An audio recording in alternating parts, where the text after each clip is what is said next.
Hi friends, मी प्रतीक्षा आणि प्रतीक्षाज लाईफमध्ये तुमचं स्वागत आहे. आज आपण पाहणार आहोत की कैरीचं लोणचं कसं बनवतात ते. मी माझ्या पद्धतीनं दाखवत आहे. त्याच्यासाठी मी यूज केले आहे तर लवंग आणि मिरे, जिरे, बडीशेप, मेथीदाणे, राई आणि धने आणि हिंग.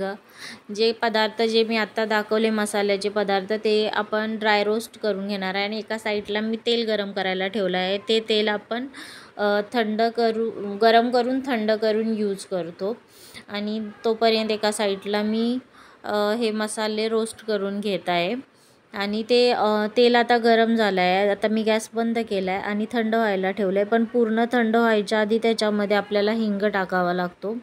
तसं तर तुम्हाला हे सर्व मसाले ड्राय रोस्ट वगैरे करून घ्यायची गरज नाही जर की तुम्ही लोणचं मसाला वापरत असाल. पण हा मसाला आपण घरीच बनवत आहे त्यामुळं आपण ही सर्व प्रोसेस फॉलो करतो. आणि हे बघा, तेल थंड व्हायच्या पहिलाच मी हिंग त्याच्यामध्ये टाकलं आहे आणि आता रोस्ट केलेले सर्व मसाले मी पावडर करणार आहे. आणि ती पावडर फाईन पावडर नाही करायची, थोडीशी अशी दरदरी पावडर करायची जी की ते आपल्या लोणच्याला स्ट्रक्चर चांगलं आणतं आणि ते दिसतंसुद्धा छान आणि टेस्टला पण चांगलं लागतं. आणि मी मिरची लास्ट याच्यामध्ये टाकली आहे कारण मी मिरची रोस्ट करायला विसरली होती, ती नंतर रोस्ट करून घेतली. आता मी ह्या 5 ते 6 तास ही कैरी मी उन्हामध्ये सुकवून घेतली आहे. उन्हामध्ये सुकवून घेतल्याचा फायदा हा होतो की त्याला बुरशी नाही लागत. ह्या 1 किलो कैरीच्या फोडी आहेत आणि त्या आता मी दुसऱ्या भांड्यात काढून घेतल्यात कारण आता त्याला मसाला लावून घ्यायचा आहे. त्यामुळे ताटामध्ये आपल्याला व्यवस्थित मसाला लावता आला नसता म्हणून दुसऱ्या बाउलमध्ये मी ट्रान्सफर केलं. आणि आता आपण त्याच्यामध्ये चवीनुसार मीठ ॲड करणार आहे. मला असं वाटतं की तुम्ही तुमच्या टेस्टनुसार करा. मी तर हे आता मी टाकले नमक ते थोडंच आहे, नंतर मला थोडंसं वाटलं की अजून टाकावं म्हणून मी त्याच्यानंतर पण थोडं नमक ॲड केलं. आणि याच्यामध्ये मी हळद 1 ते 1.5 स्पून ॲड केली आहे.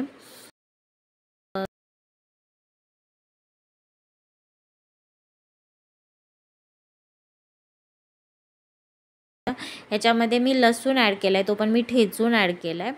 आणि हे जे आहेत खडे मसाले ते मी मिक्सरला बारीक नाहीत केलेले बाकी मसाल्यांबरोबर.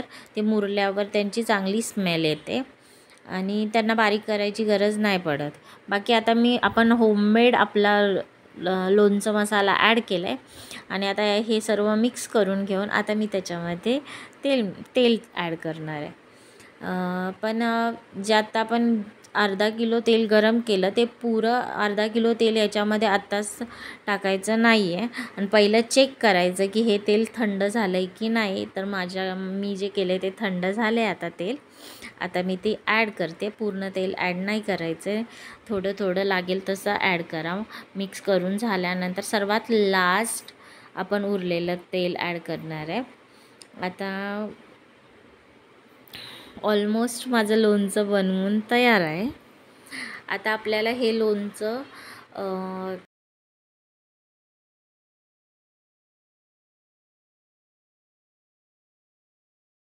किंवा चिनी मातीच्या भरणीतसुद्धा ठेवू शकता, या तर काचेच्या भरणीमध्ये पण तुम्ही हे लोणचं ठेवू शकता. आणि हे लोणचं बनवून झाल्यानंतर 2 दिवस तुम्ही ह्याला उन्हामध्ये ठेवा, त्यामुळे पण आपल्या लोणच्याला बुरशी नाही लागत आणि त्याला मुरायला पण मदत होते. मी आता तुम्हाला दाखवते आहे. आणि याच्यानंतर मी एका काचेच्या भरणीमध्ये हे लोणचं भरून ठेवलं आहे आणि हे लोणचं मी 2 दिवस उन्हामध्ये पण ठेवलं आहे. आणि उन्हामध्ये अजून त्याला मुरायला थोडं टाईमच लागतं कारण ह्याच्यासाठी जी मी कैरी वापरली तिची साल खूप जाड आहे, त्यामुळं आपल्याला मुरायला थोडं 1 वीक तरी लागणार आहे. आणि जर तुम्ही पातळ सालीच्या कैऱ्या जर यूज केल्या तर तुमचं लोणचं लवकर मुरेल. आणि माझं हे लोणचं भरून झाल्यानंतर मी नेक्स्ट डे त्याला उन्हामध्ये ठेवलं होतं आणि 2 दिवसानंतर 2 दिवस मी उन्हामध्ये ठेवलं होतं आणि 4 दिवसानंतर मी त्यामधलं थोडंसं लोणचं टेस्ट करायला काढलं होतं. ते मी तुम्हाला दाखवू शकते की आता ते लोणचं लोणचं कसं झालं आहे ते तुम्ही पाहू शकता. आणि हे बघा, सर्वात लास्ट मी उरलेलं सर्व तेल ॲड केलं आहे आणि त्याला पॅक करून मी ठेवून दिलं आहे. आणि त्या लोणच्याला सारखं हात लावून म्हणजे हलवायचं नसतं. 2-3 दिवसानंतर एकदा मिक्स करून घ्या. आणि फायनली माझं हे लोणचं झालेलं आहे तयार. थँक्यू. भेटूया नेक्स्ट व्हिडिओमध्ये. आणि जाता जाता माझ्या चॅनलला सबस्क्राईब करायला विसरू नका.